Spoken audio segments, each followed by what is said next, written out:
Mental health is a life sentence without parole.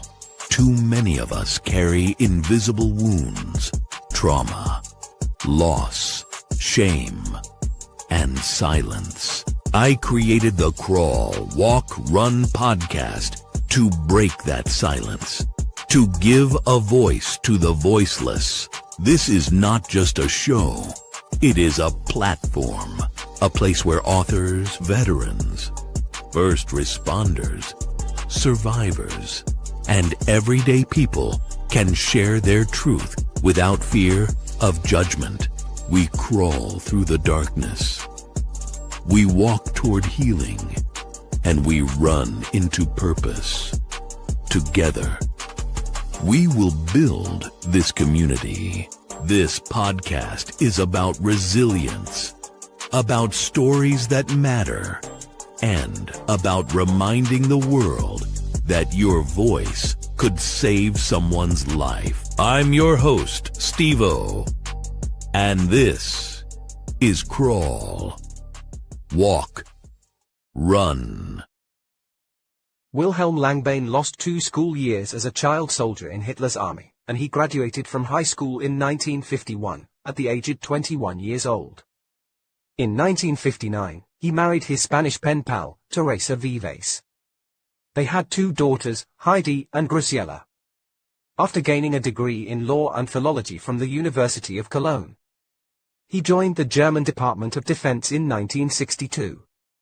In 1979, he was awarded the Medal of European Merit for his contribution to the advancement of democracy in Europe. He spent his final assignment as head of the legal division of the NATO EFA Development, Production and Logistic Management Agency before retiring in 1992. He passed away in 2018. Wilhelm's daughter Heidi was raised in Germany, France and Spain and lives in the USA with her husband, a retired US Navy veteran. She wrote her father's memoirs, Save the Last Bullet for Me, from his taped recollections and records of interviews which can be found on Amazon and other global platforms. She carries on her father's legacy as a published author and telling the story on social media, podcasts and globally.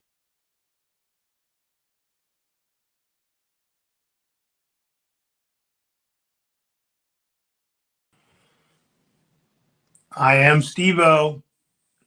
Storytime with Steve-O, and this is Crawl, Walk, Run podcast. Season 3, episode 10. And today we have an amazing guest and author, Heidi Langbein. I think I got it right. Allen. She's going to beat me to death if I butcher her name. She's here to tell her father's story. So let me get her in here.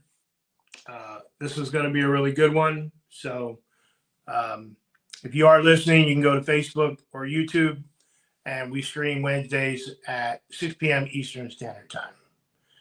Let's go ahead and bring her in here. Hello, hello. Hi. Hi, Steve-O. How are you? I'm good. How are you today? Doing well. Thank you very much for having me on your show. I know that you travel a lot and you're super busy, and I thank you so much for coming on my show.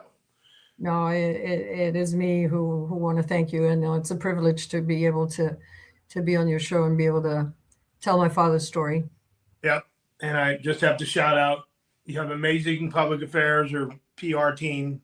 So publicists, amazing communication. So I always ask my guests when they come on my show, what does Crawl, Walk, Run mean to you? Yeah. And that's, and I know it's used in corporate environment and in the military, right? It has a specific meaning. But for me, it's basically you just don't hit the ground running every time, right? And we all have to start somewhere, and we have to learn. We have to learn things before we are able to, and we have to heal. If we've been hurt, we have to heal. That is also, starting over. So we have to take time to learn, take time to heal, and step by step, build back up. If we're healing, build back up to where we were.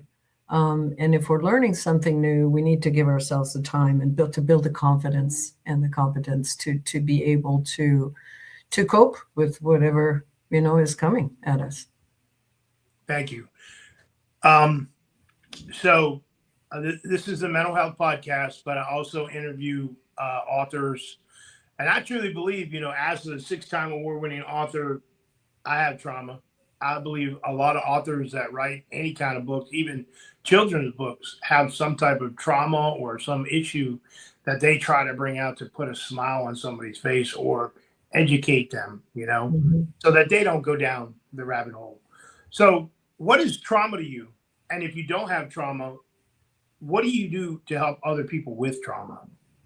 Yeah. And trauma, I think, perhaps not everybody in the world, but I think the majority of us have some type of trauma, because really what trauma is an overwhelming event, a distressing event that hurts us and that is painful, that is distressed us mentally or physically, to the point where we are going to have basically a lifelong scar from that, and it may dictate our behavior. It may make us behave in a certain way, or cause us to behave in a certain way in response to that.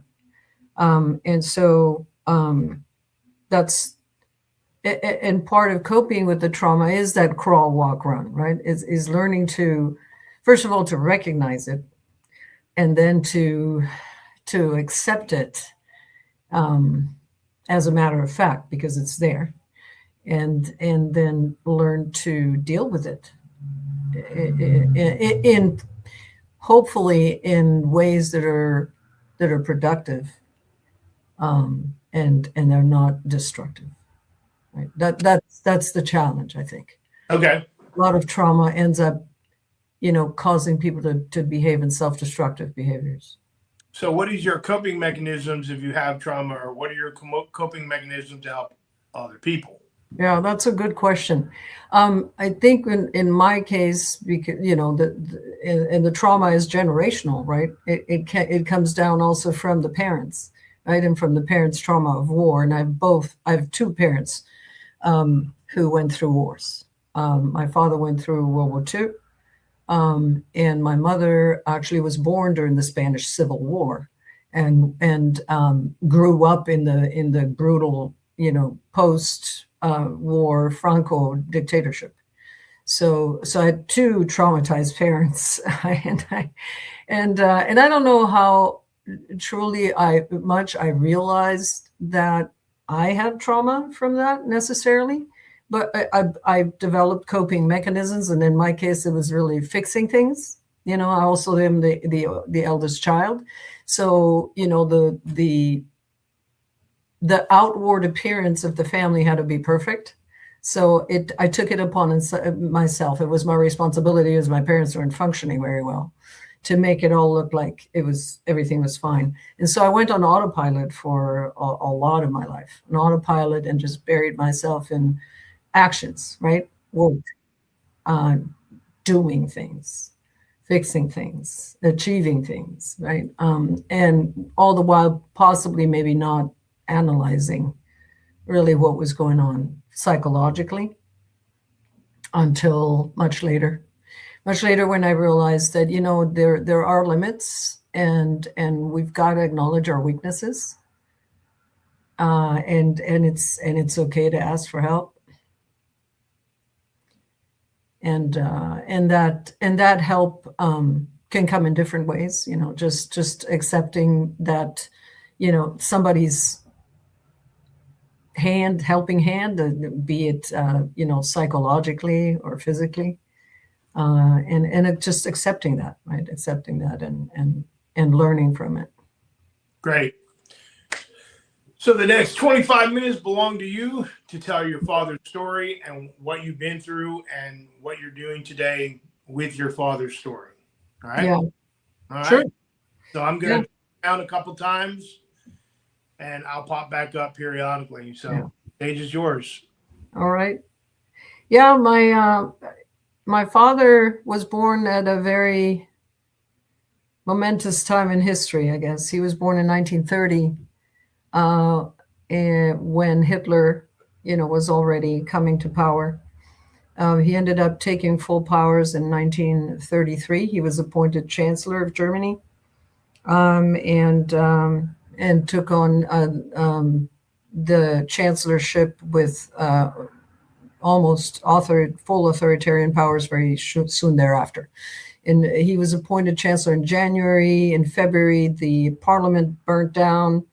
He promptly blamed the communists, declared a state of emergency, took on those emergency powers, basically never let them go, and so established himself as an autocratic leader. So in that backdrop, my father's born. So I wanted to tell his story because it is not often told, right? The story of the German population and the German children, and my father was a child soldier. He was taken in at the end of the war, while he was still a child, to be conscripted in the army in 1945, at the very end of the war, when the Germans, the Nazis had run out of men, and so they needed to take the children and the old men to defend Germany in the desperate last days of the war. Those stories are never told, and I thought it was worthwhile telling what happened to the other side. I think that it's typical that the history is told by the winners, and the losers, or when the wars don't go well, especially the soldiers of those wars don't talk about their trauma. They simply don't, and they carry it with them, often to the grave. And I think it's important for people to understand history, because if we don't understand history, we're just, I think, really condemned to repeat all the mistakes. Not that we seem to be learning much anyway, even though we know what happened. But I think education about history, about the things that happened, can at least encourage some reflection, at least in some people. And every person that does reflect upon the mistakes of the past, right, and perhaps tries to improve on that, I think is worthwhile. Right? Every single person that we get to maybe think twice, right, before acting on something that might sound good and turns out, descending into, God forbid, violence or repression or autocratic regimes, right? And it can happen very easily. So, I guess the book is kind of, also a defense of democracy, because I think that,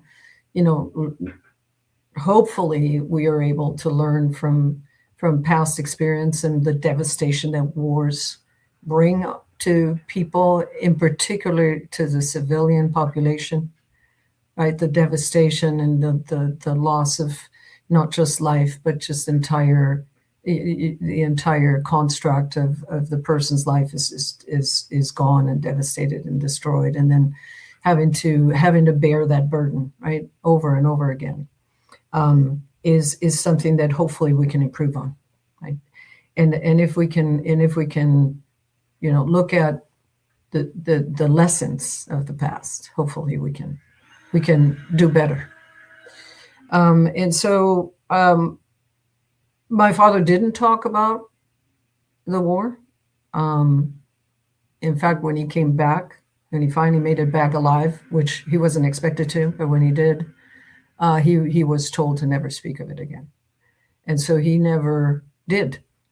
And I remember when I was a child, I remember my father screaming at night.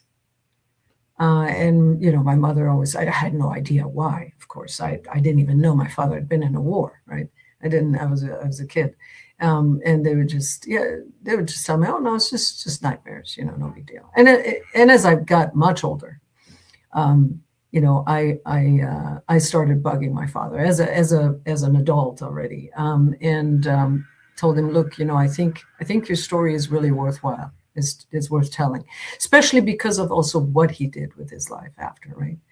The decisions that he made to dedicate his life to basically his conclusion that he drew eventually, when he got out of the war, was that he couldn't change the past, but he could try to improve the future. He could try to do what he could to prevent, such a catastrophe from happening again, right? So can I lead into this question right here? Because it's perfect about what you're talking about. Many families from the era never talk about that war. What made your father decide to finally tell the story? And what did he hope people, especially younger generations, would learn from it? Yeah.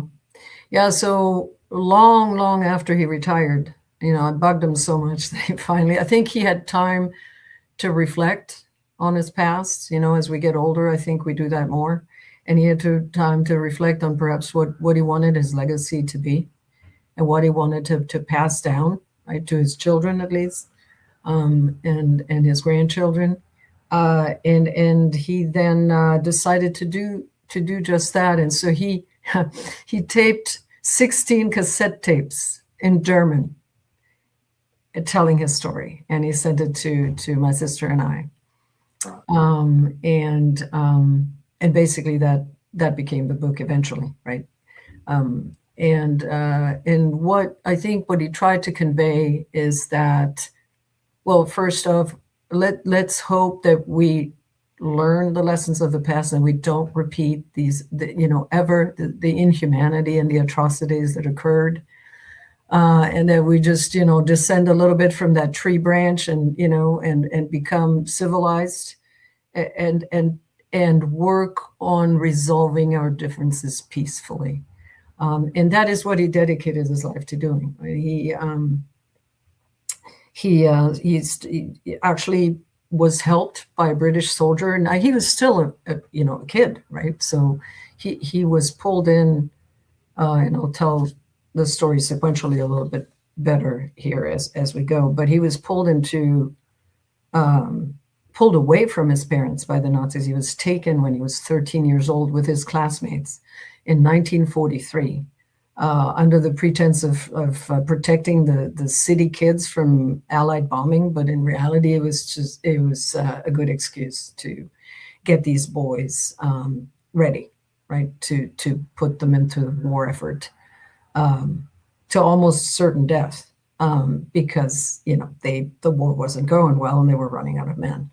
And then taking them away from their parents would give them in from the church and from the influence of, from positive influences, was going to help them indoctrinate them into the ideology, right? Because what they wanted was unquestioning obedience and the followers who wouldn't question. And so children are perfect, right?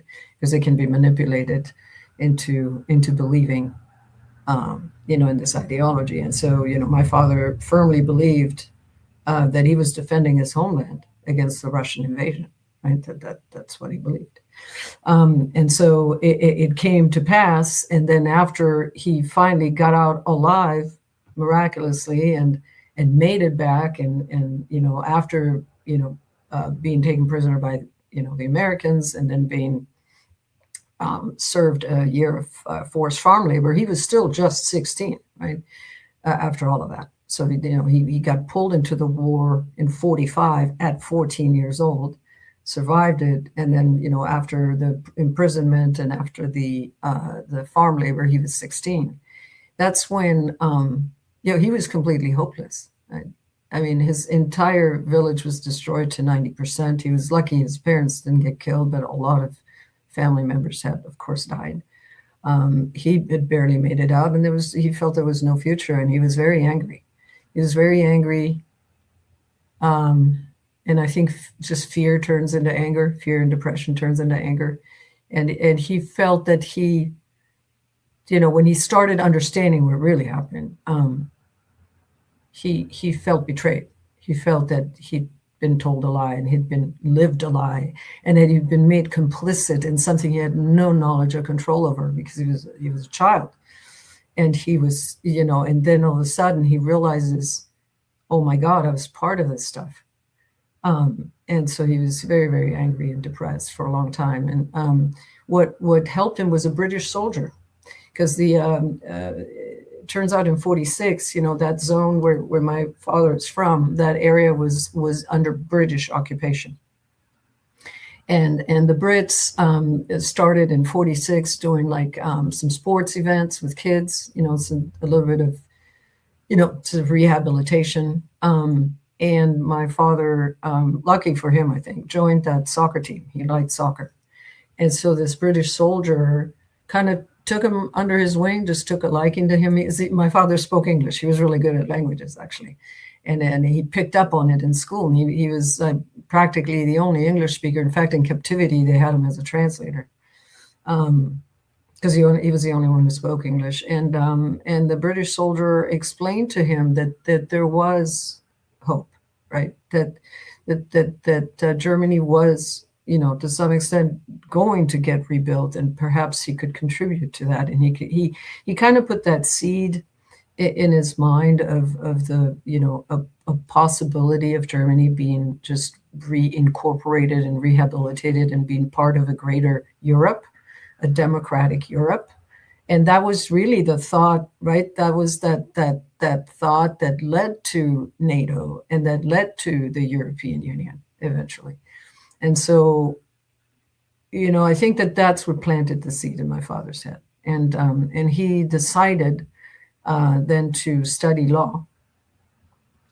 And then he joined the German Department of Defense in the Foreign Service and resolved to dedicate the rest of his life to furthering democracy in Europe, because he felt that was the best defense against, the horrors he had witnessed, and authoritarian rule and dictatorship, which inevitably always leads to repression and violence. And so he dedicated his life to that, and he was awarded the Medal of European Merit in 1979 by the Vice President of Belgium at the time for exactly that, for furthering democracy in Europe. And then he was appointed to NATO, to a post in NATO Germany. He became the head of NATO legal in Germany. And his claim to fame was, he was very proud of, he wrote the contract for the NATO fighter jet, the Tornado fighter jet, which is still in operation. It still flies. Now it's getting decommissioned now because, it's been in operation for a very, very long time. And so they have newer aircraft now, but if it's still flying, it's still flying. And so he was very proud of that. And so that's I think I thought it was very worthwhile for him to tell the story of, basically of coming back from that trauma, of what did he do with that trauma, with that sense of guilt and shame and loss, and how he basically was able to, I think, redeem himself to the extent possible that he could. I mean, he carried that trauma with him, of course, to his grave. I remember seeing him, in his 70s, watching some of those documentaries on TV, and I saw him I saw it brought him to tears, and he said, "I can't believe this. I can't believe we did this." Right? So can you hear me? I can hear you. Okay. So I have another question. When you helped bring your father's story to the world through his memoir, what responsibility did you feel as his daughter to tell it honestly, both painful truth and humanity behind it? I thought that it had to be told the way it was, right? So, or don't want to take the, say the corny statement, the good, the bad, and the ugly, but it's true, right? I think the stories have to be told truthfully, with all of the, all of the awkward or sad or ugly truths and maybe unadorned, right? Because that's, I think, the only way that we get to the bottom of things. Right? And so my father did, he told it like he remembered it, and it's his memoir. So I essentially ghost wrote, the information that he put on those tapes for me. So, if we could go back, because there's a lot of generation out there now, like the Gen Zs that now watch podcasts. They don't read anything. They listen to everything. But like, I truly don't think my daughter was taught this question I'm about to ask you. So your father, when he was a child, he was pulled from Hitler's army. He was pulled into Hitler's army. From everything he shared with you, how did he reconcile the differences between being the victim of the system or being a part of it? Yeah, and I think that's what he was conflicted with, right? That so much. Because if you go back to the history, so he gets pulled into, he goes into primary school, right? He at age 6, so it's 1936. By this point, the Nazis are firmly in control, right? They've started changing the narrative, not just in the media, right, but also in the school books. And so they're starting to infiltrate further and further into manipulating children's minds. So the school books changed. So it was very interesting. It's in the book. There are a couple of examples where the school books for kids would say things like family values, honor your parents and the church. All of that disappeared, and then the words were changed and replaced by honor the Führer. And the Führer is basically was represented like God, right? We owe him everything. And all of a sudden it wasn't church anymore. It was the Führer, and it wasn't the family anymore. It was blood and soil and the fatherland, right? So it's that almost that neurolinguistic programming going on where you've got the language changing. And then they got put into the Hitler Youth, but there was a precursor to that called the Jungvolk. So it's kind of like, the Boy Scouts and the Cub Scouts, right? It used to be, so it wasn't obviously called Hitler Youth before Hitler.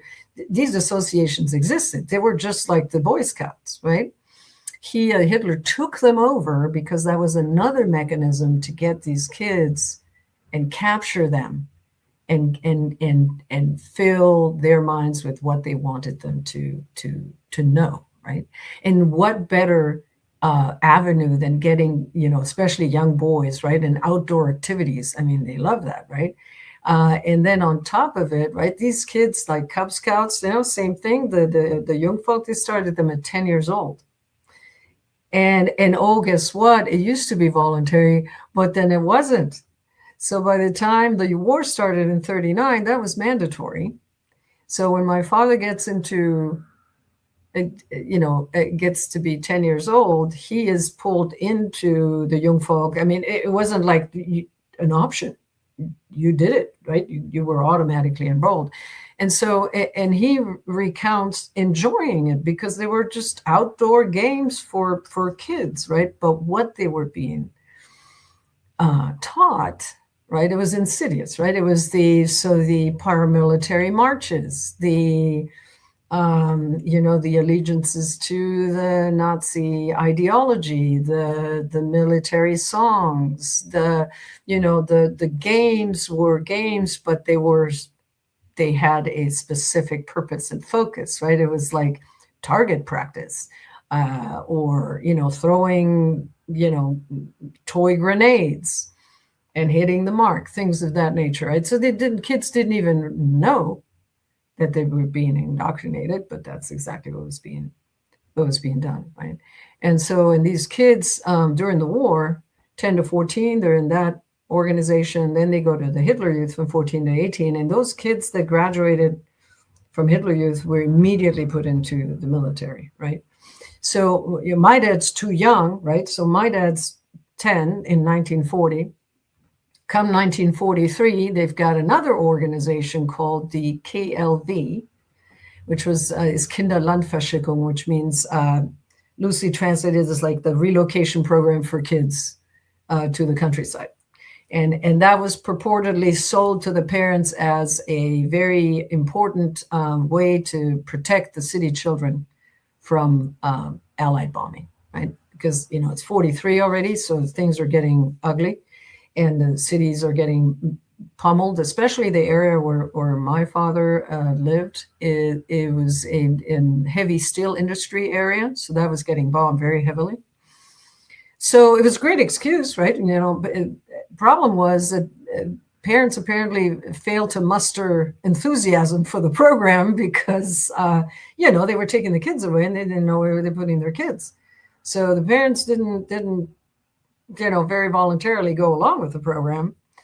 So, the Nazis found a way to, even though they didn't make it mandatory, to make sure that folks did it, right? And so what happened is it was illegal, as it is in many countries, it was illegal to not send your kids to school. You have to have your kids enrolled in school. And in Germany, that was made a criminal offense. So if you didn't have your child in school, you go to jail. Well, what happened is because parents were not very enthusiastic about the program, what they did is they closed the schools. So in 43, North Rhine-Westphalia, all schools were closed. So guess what? You're going to jail now. But no, of course, if you send your kid to the KLV program and we take him away from you, we'll put him in school. So then you don't go to jail. So, that's just how these regimes work, right? So parents had no choice, right? So my father ends up with with his little schoolmates. They took the entire school class, like the whole classroom. These were segregated, boys and girls, right? Girls also went to camps. They got indoctrinated to become, good Nazi housewives. But the boys were, of course, there was a much more nefarious, goal, right? They would go with the whole classroom and the teachers. The teachers had no choice. Teachers had to go. And then each of the classrooms had a Nazi handler who was watching the teacher. So they watched everything, every word that was spoken to these kids was being surveilled, right?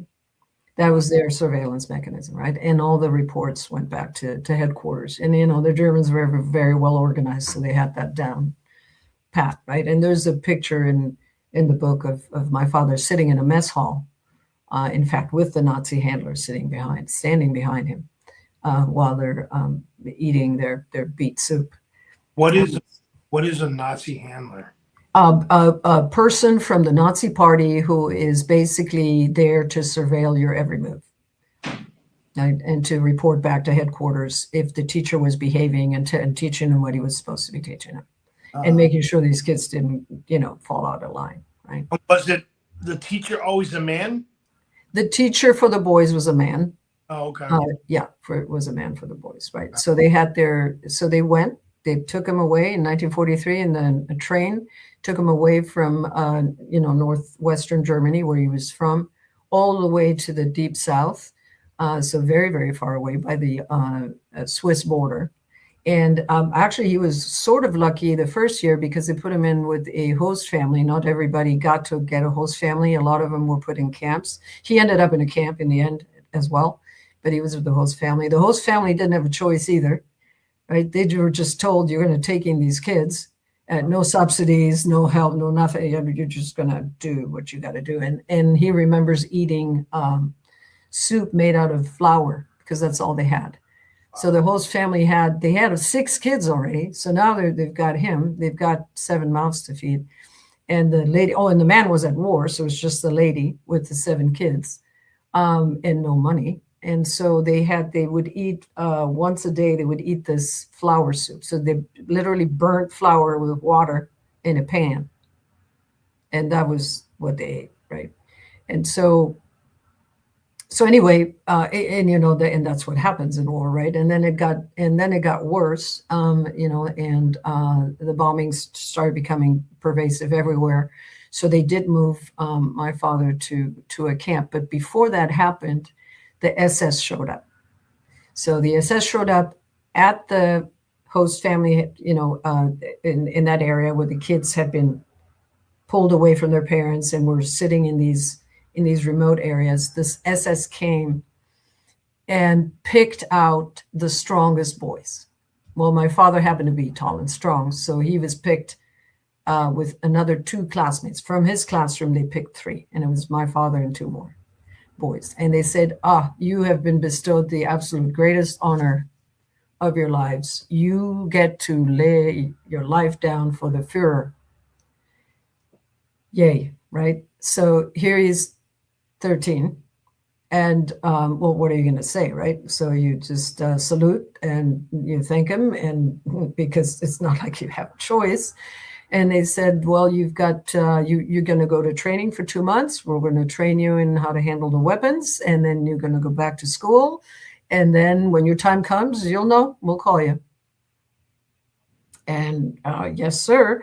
And then they did give him a choice, interestingly enough, though. And my father still couldn't figure out, you know, later in his life why, but it was a good thing. So they gave him a choice on which part of the military they wanted to join. So they gave him a choice to join the SS.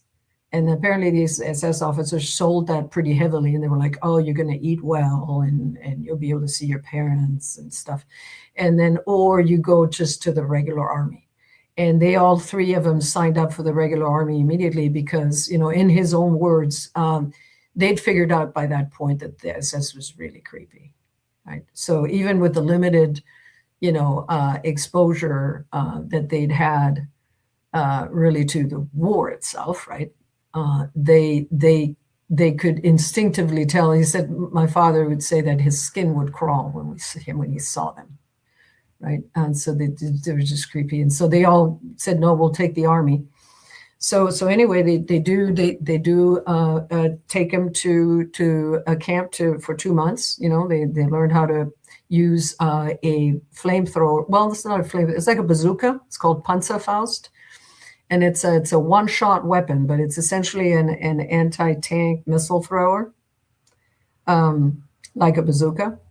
They can only be shot once, and it was very advanced at the time, and it was had apparently extremely good results. So they taught him how to use that because he was going to be shooting artillery, and then they taught him how to use machine guns and hand pistol, and that is the point at which they told them, okay, when you get taken prisoner, if and when you get taken prisoner by the Russians. So they fully expected, they didn't expect these kids to survive, but they said, well, if God forbid you're not dead yet and they take you, you use that last bullet for yourselves, because it's getting taken prisoner by the Russians is a fate worse than death, because they torture you before they kill you, and they're going to kill you anyway.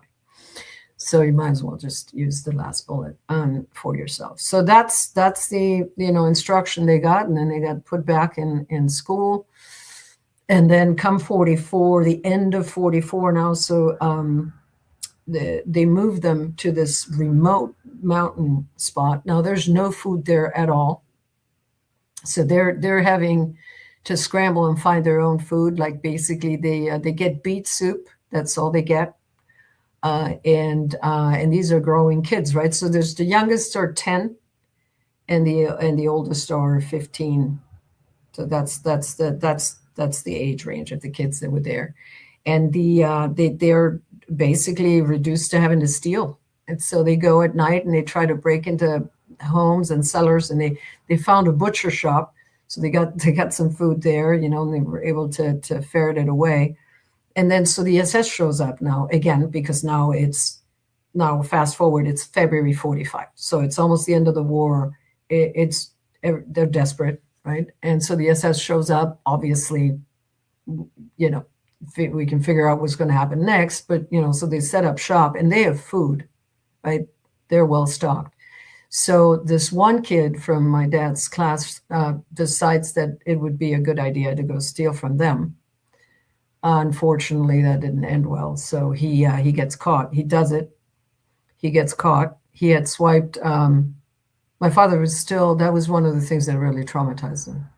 I remember that's one of the few things he told me before he basically taped his memoir, was that, this kid got executed in front of his very eyes. And he says he only took a little bit of ham and a little bit of butter.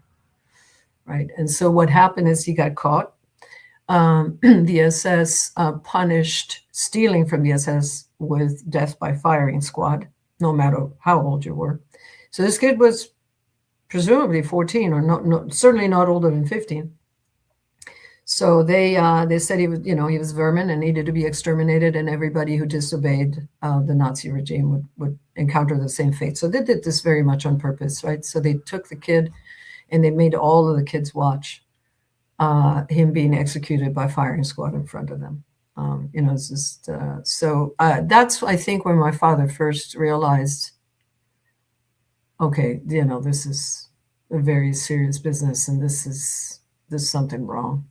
Right. But less than a month later, the army shows up and he's called. They take him, they put him in the truck, and they're like, all right, it's your turn.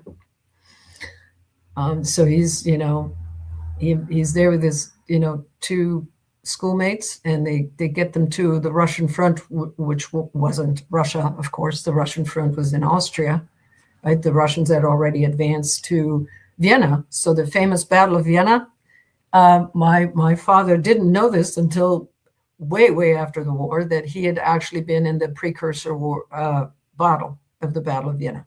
So the Ukrainian army that liberated Vienna came in through the southeast, and there's a city right before Vienna, which is a city called Wiener Neustadt. And that was the momentous battle that, the Germans lost, where then the Ukrainians had the free path to go into Vienna. And so that battle was fought, we're not sure, but probably April 1st, March 31st, April 1st. And so that's his first battle. And so they take him to the front. They say, okay, dig a hole.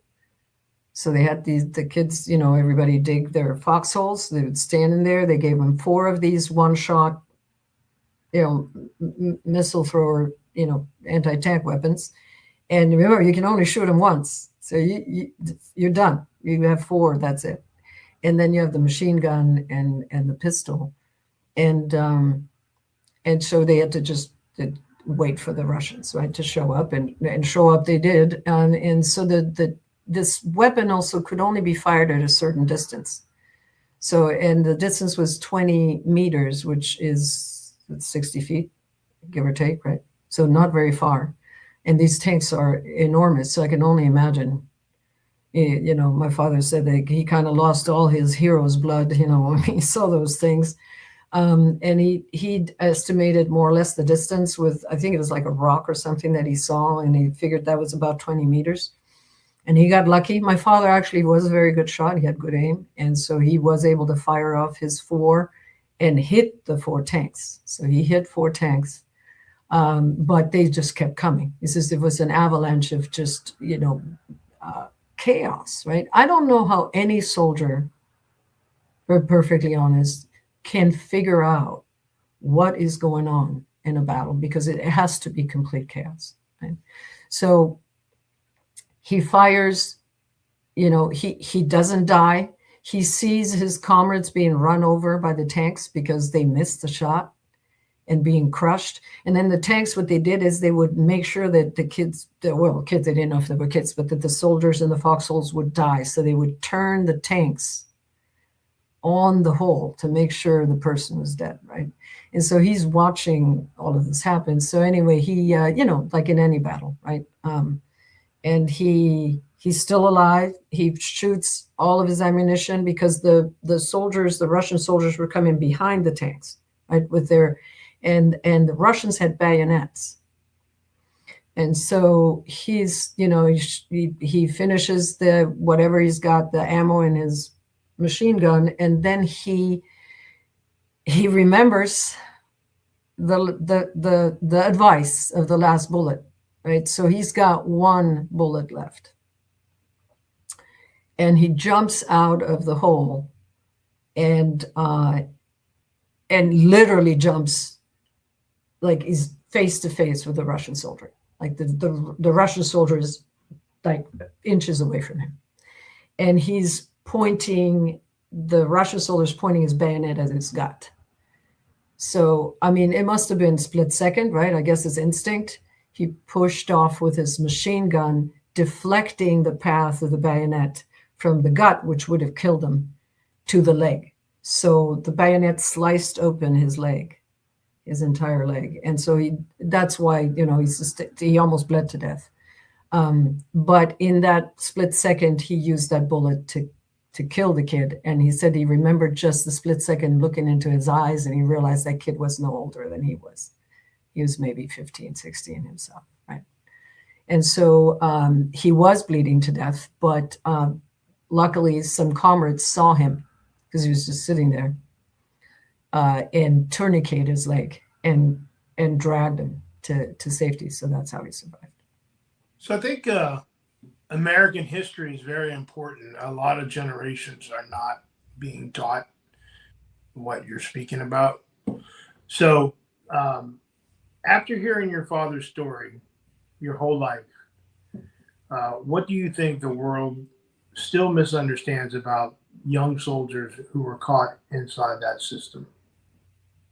I'm actually just finished a second book, because when I wrote this book, I thought I was done, right? And then I had droves of people come into me and saying, hey, I've got a story, right? I was there. I did. And it was so amazing. And so I took 8 of those stories that people told me, and I've created an anthology of 8 stories, and I'm hoping to publish it soon. And one of the people whom I interviewed, the gentleman he wants to remain anonymous, but he is 101 years old.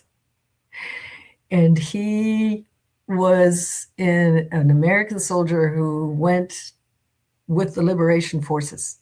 So that's when, when I was doing an event, I was speaking, and he came to me and he said, Heidi, I was there.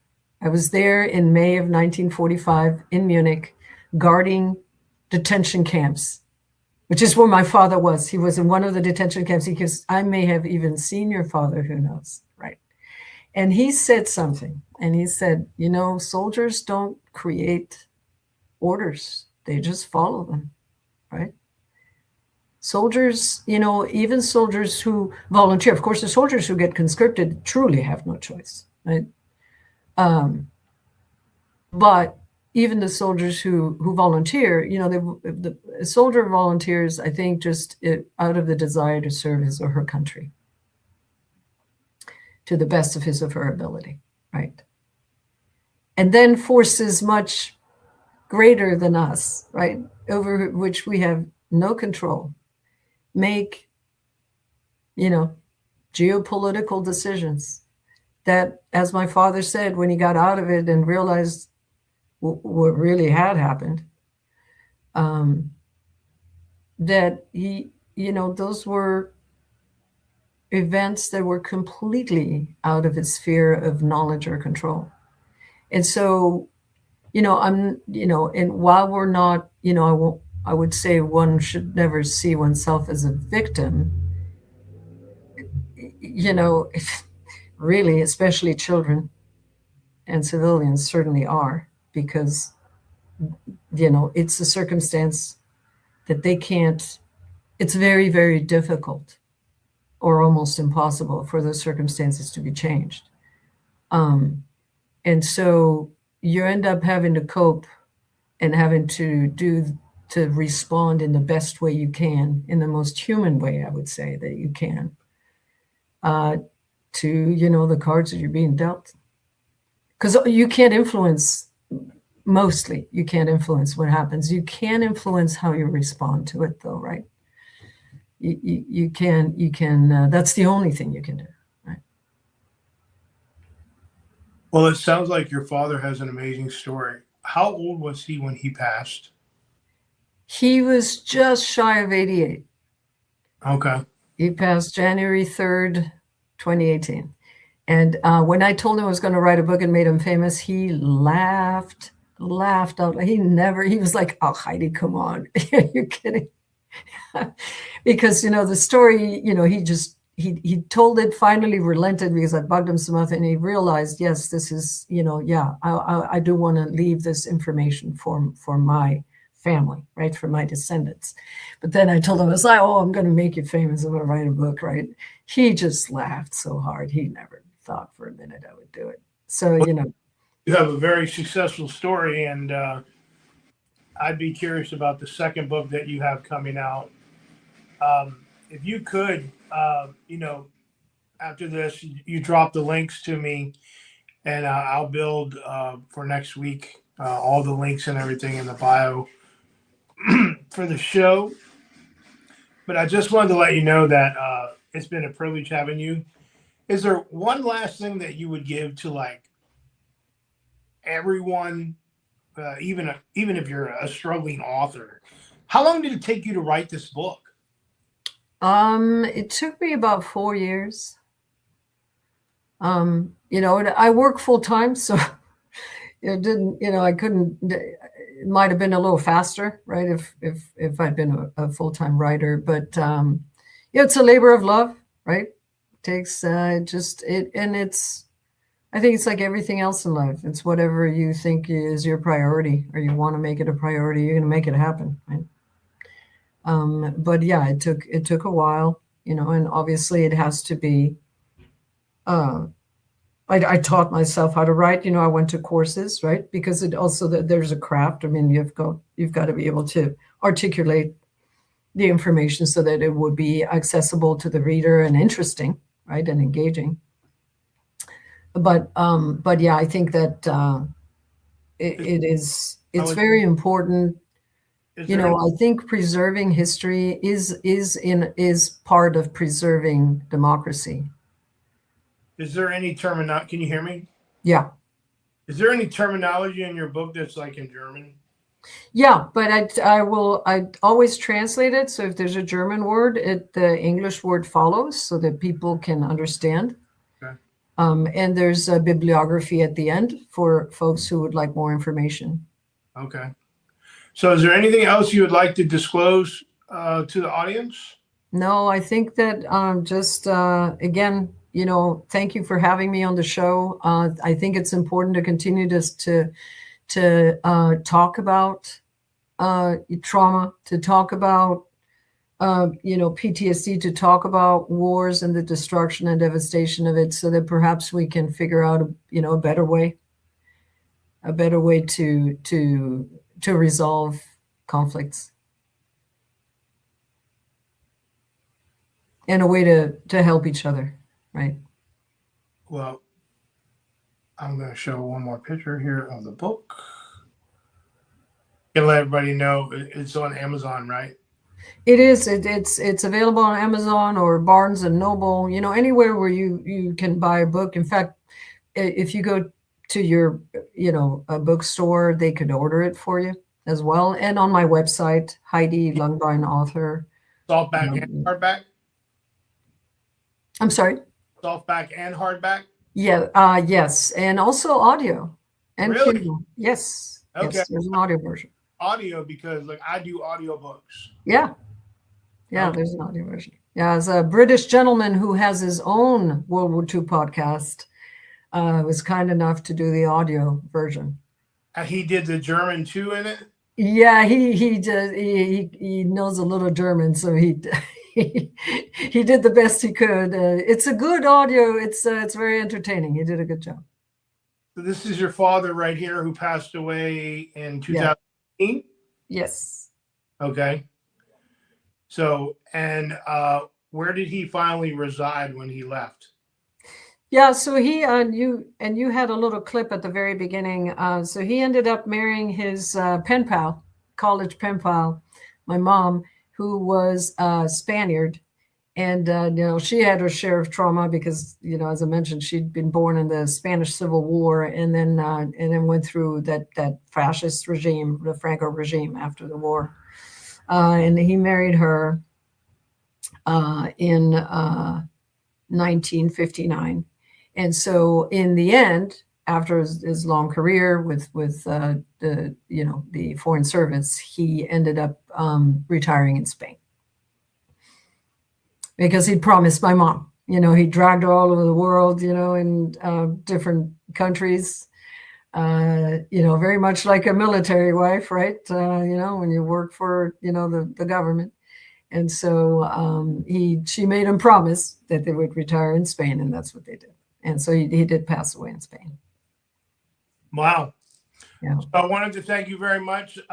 Once the recording's done, I'll send it to you and your team for you to review.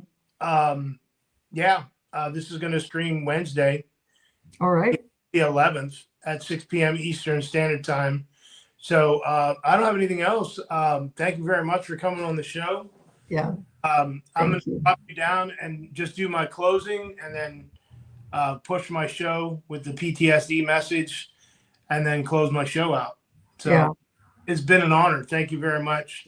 Likewise. Thank you so much for having me. Really, really appreciate it. Thank you. It's been great. Thank you. I am Storytime with Steve-O, and that was one hell of an interview right there with Heidi talking about her father. So if you're traumatized by some of the stuff she said, it's the world, because I think everybody should know American history.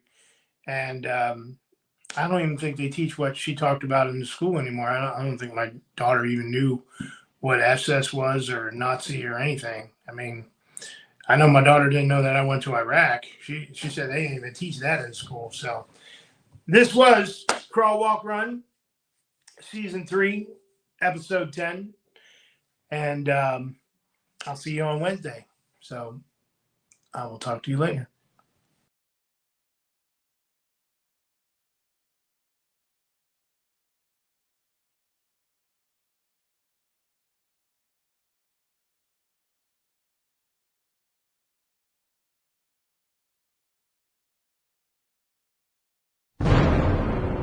You get out of the military and no one tells you how to write a resume.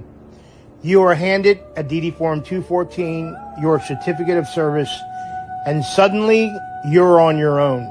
I am William A. Stevens, Jr., a retired United States Army Field Artillery Sergeant First Class, and I know exactly what it feels like.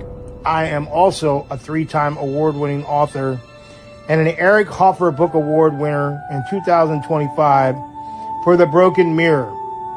In this book, I tell it raw, unfiltered, the truth about survival, the trauma, the bonds, and the breaks along the way, especially the bond with my own daughter.